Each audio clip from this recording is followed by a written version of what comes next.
Hi, Body Messiah. I'm back, and we're back. Sadrico Bible Studies is glad to see you and glad that you're joining us again. Today, we're going to continue with RIW, Remembering or Removing Idol Worship, Lesson 3.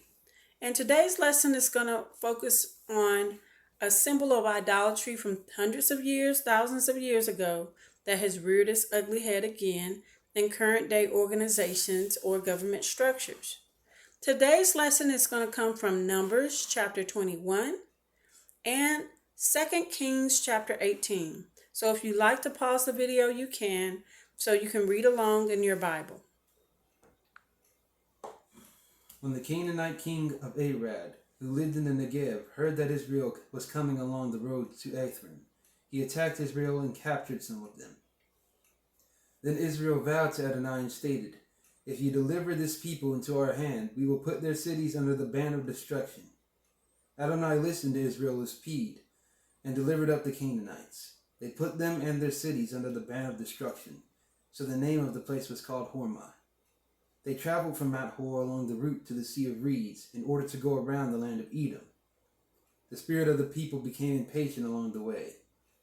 The people spoke against God and Moses. "Why have you brought us from the land of Egypt to die in the wilderness? Because there is no bread, no water, and our very spirits detest the despicable food." So Adonai sent poisonous serpents among the people, and they bit the people, and many of the people of Israel died. The people came to Moses and said, "We have sinned when we spoke against Adonai and you. Pray to Adonai for us, that he may take away the snakes." So Moses prayed for the people. Adonai said to Moses, "Make yourself a fiery snake and put it on a pole. Whenever anyone who has been bitten will look at it, he will live." So Moses made a bronze snake and put it on a pole. It had happened that whenever a snake bit anyone, and he looked at the bronze snake, he lived. Okay, Body Messiah.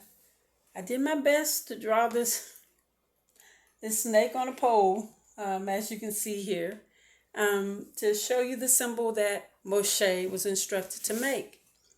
Now listen at how our Most High God had to humble our ancestors, the children of Israel.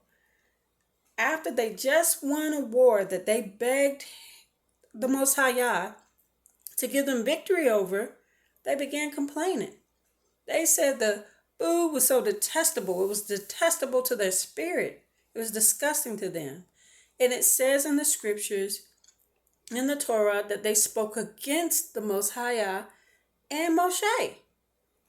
Now, some people may feel it's harsh what our Most High Yah did as far as sending the serpents out to bite the children of Israel. But he was basically saying, as a father chastising his children, you're very ungrateful. So if you think this is suffering, I'm going to show you suffering. And he sent the snakes out to bite the people. And those who did not look upon this particular statue were dead. My apologies, Body Messiah. So they were bitten by these snakes and they would die if they didn't look upon the symbol. Could you imagine that? There's no nap time, no rest. In order for you not to die from the venom and the poison of the snake, you have to look at this ugly staff that has this snake on there, this fiery serpent. So God was teaching them a lesson. You can be grateful with me and what I'm doing with you or not. Okay? But I want you guys to understand, and this question should have been in the back of their head. Where did the strength come from? Did it come from the strength of healing, the power of healing? Did it come from the staff or our Most High Yah? It came from our daddy, the creator of the universe, the Most High God. Not the statue, okay? It served a purpose for that moment as a reminder to the descendants of Israel that they have to be grateful because he's our shield and he's our protector. So we have to be mindful of that, Body Messiah. Now, those of you who are familiar with Sadrico Bible Studies know where this symbol is leading to, present day. Okay? Because I know some of you are thinking, like, what does this symbol have to do with today? Those of you who may not be familiar with Sadrico Bible studies. But this symbol represents an entity today. But maybe instead of one serpent, there are two serpents going around the pole. Okay? But let's continue. We're going to move on, and if you can, turn to 2 Kings chapter 18 so we can discuss this object further. Now it was in the 3rd year of Hoshea, son of Elah, king of Israel, that Hezekiah, son of Ahaz, king of Judah, began to reign. He was 25 years old when he became king, and he reigned for 29 years in Jerusalem. His mother's name was Abi, daughter of Zechariah. He did what was right in Adonai's eyes, according to all his ancestor David had done. He remembered the high places, smashed the pillars, and cut down the Asherah poles. He also broke in pieces the bronze serpent that Moses had made, for up to those days Bnei Israel were still burning incense to it. It was called Nehushtan. He trusted in Adonai, the God of Israel. Indeed, none of all the kings of Judah after him was like him, and none before him. For he clung to Adonai. He did not turn away from following him, but kept his mitzvot, which Adonai had commanded Moses. All right, Body Messiah. As you can see, a few hundred years later, there were some descendants of Israel worshiping this symbol, this statue, as an object called Nehushtan. Okay? And Hezekiah, one of the most faithful kings of all time, besides David, since David, and the scripture says none that was known after him was as faithful as him. He tore down all the Asherah poles, all the pillars of idol worship. He destroyed this symbol. He cleared all that out. And he was faithful to the mitzvot, the command of the Most High Yah. Okay? So it goes to show you that people began to get it twisted. They were burning incense to the symbol because I'm sure some people had ailments in their body. And they were thinking that this would solve them. They would be healed. But as we know, only our Creator, our Daddy, our Heavenly Abba, the power and the gift of healing comes from Him, not a symbol, not an object. If He placed the symbols, if He placed the gift of healing upon a prophet or an individual, it doesn't mean that's the only person you go to for healing. He has an open pathway where we can speak to Him and make amends for whatever we need to make amends for. It's up to us to go to Him for us to know what time it is. If He's calling us home to be in the bosom of Abraham or what have you. Okay? So always know that the power is not in a statue or a symbol or in medicine or an organization. Always know that, Body Messiah. Sorry again, Body Messiah.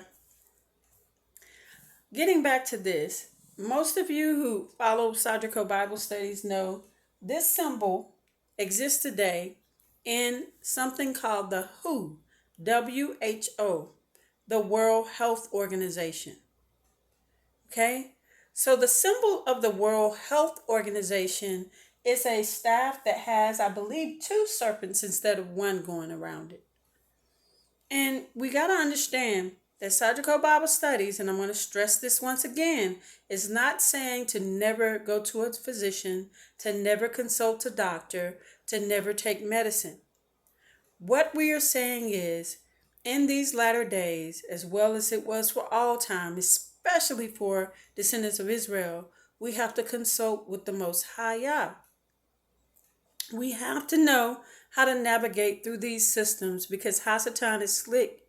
He will try and tear us down in any avenue possible and try to take us before our appointed time. Okay?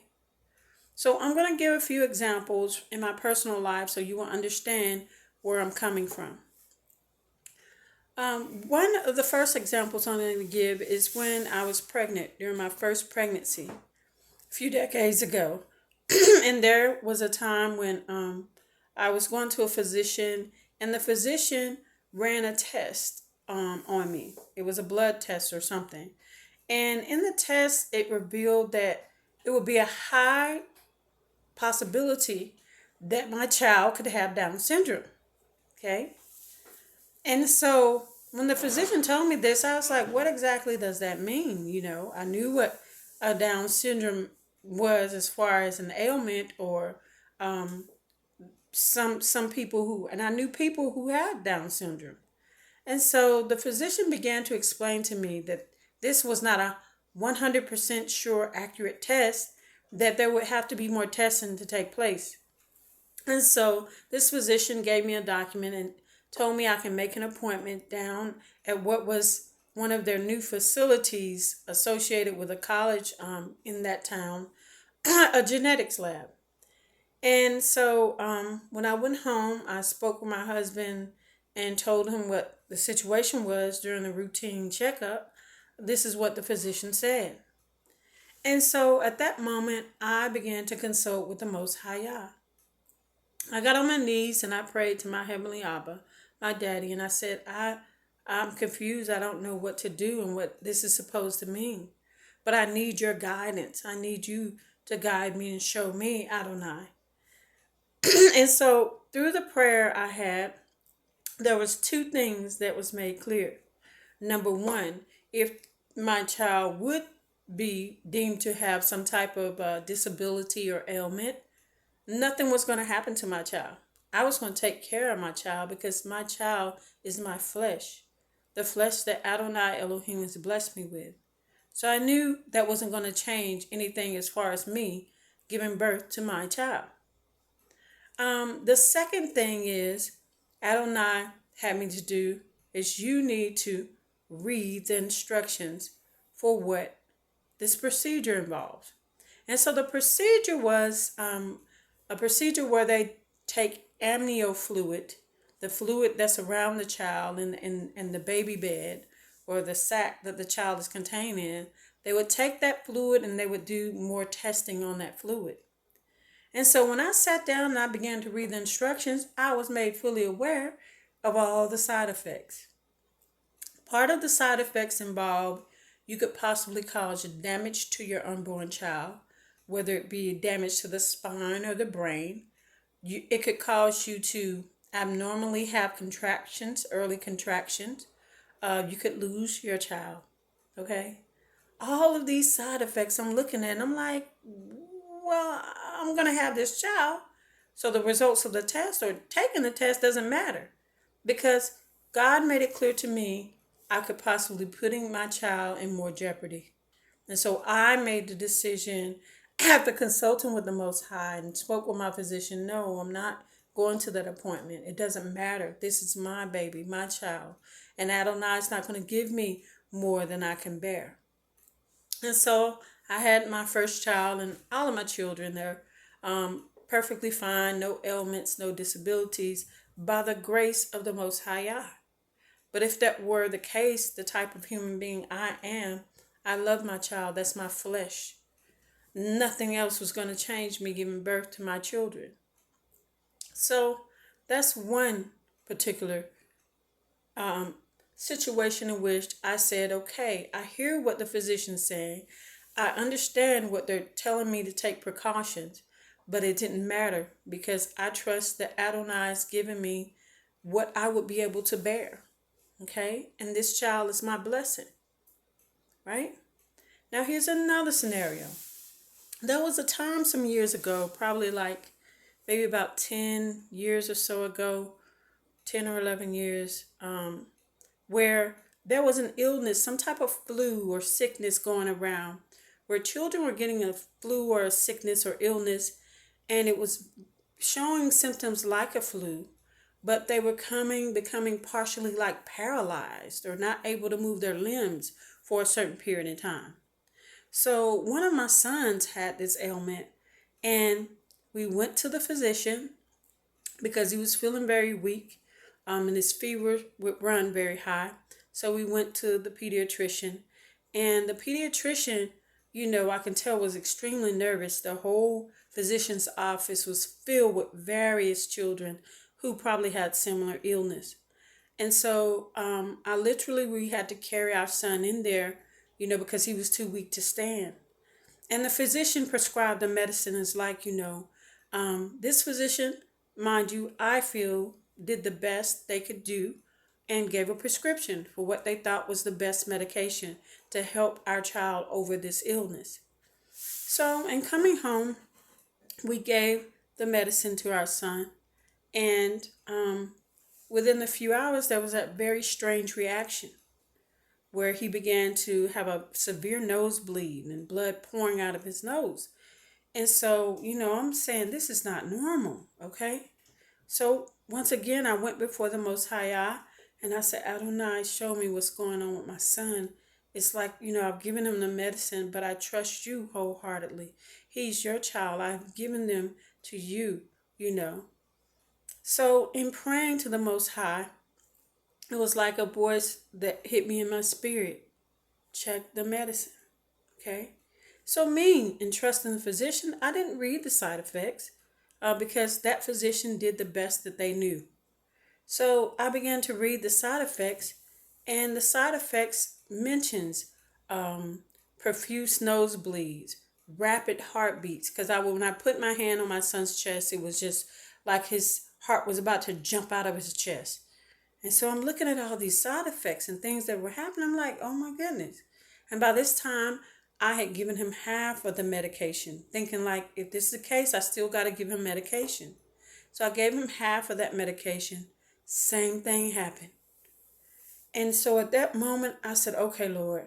I called the physician's office.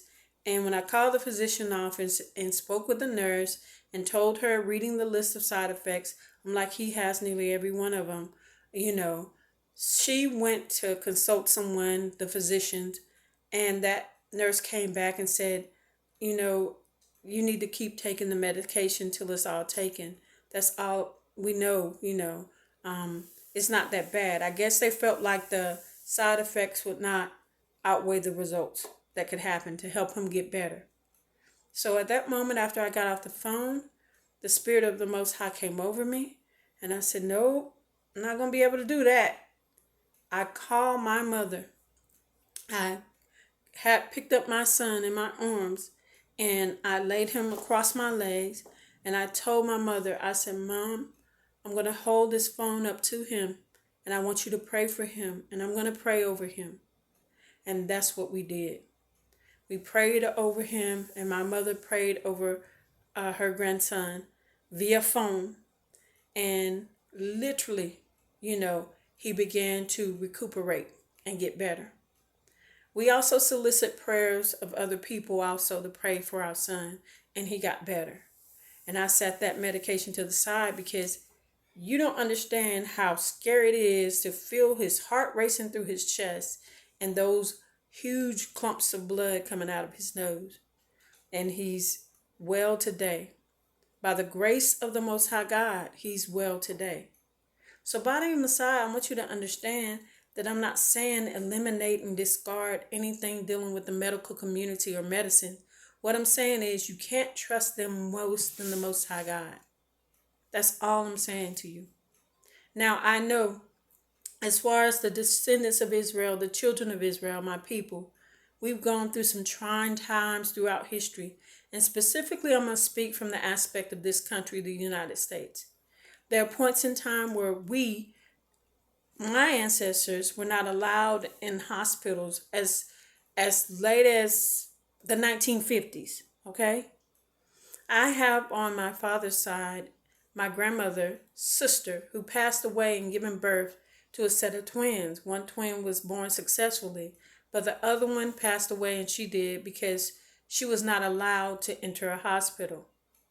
Now you fast forward to maybe like 20 years later, and my mother was spared of a breech birth and dying in birth, and that child dying because she was in the hospital and the physician helped her to survive through that process. Okay? By the grace of the Most High God.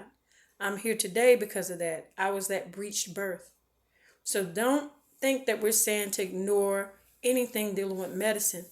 What we're saying is the beast system can use anything to deter you, Body Messiah. It can distract you. It can do harm to you in various aspects, in various ways, even through religious organizations. So we have to have Adonai Elohim on the forefront of our mind. Understand when Revelation chapter 12 talks about the dragon becoming wroth and attacking the children of the woman, the children of Israel. It says he warred against them and even those who keep all of the commands of the Most High Yah and the testimony of our Messiah, Yeshua HaMashiach. So we have to be aware of all these aspects of the beast system attacking us. Like I said, even religious organizations sometimes, we give our trust so wholeheartedly in them that we'll do anything, even for the detriment of ourselves and our children or households sometimes. Don't have these idols in your life. Always know that the creator of the universe, he is your creator. He's the creator of any medicine that any man developed on this planet because he produced all the plants that makes it readily available for all these organizations and all these institutions to create medicines. So always consult him. Don't let you harm yourself through medication. I know a lot of people throughout the world go through stress, turmoil. Like I said, I have veterans in my family and PTSD. But don't let yourself self-medicate yourself to where you can't hear from the Most High God. Okay? Trust in him first. He, through the power of his healing, can remove all types of ailments or guide you to the right thing that you're supposed to have to resolve ailments within your body or in your mind. So trust him first and foremost.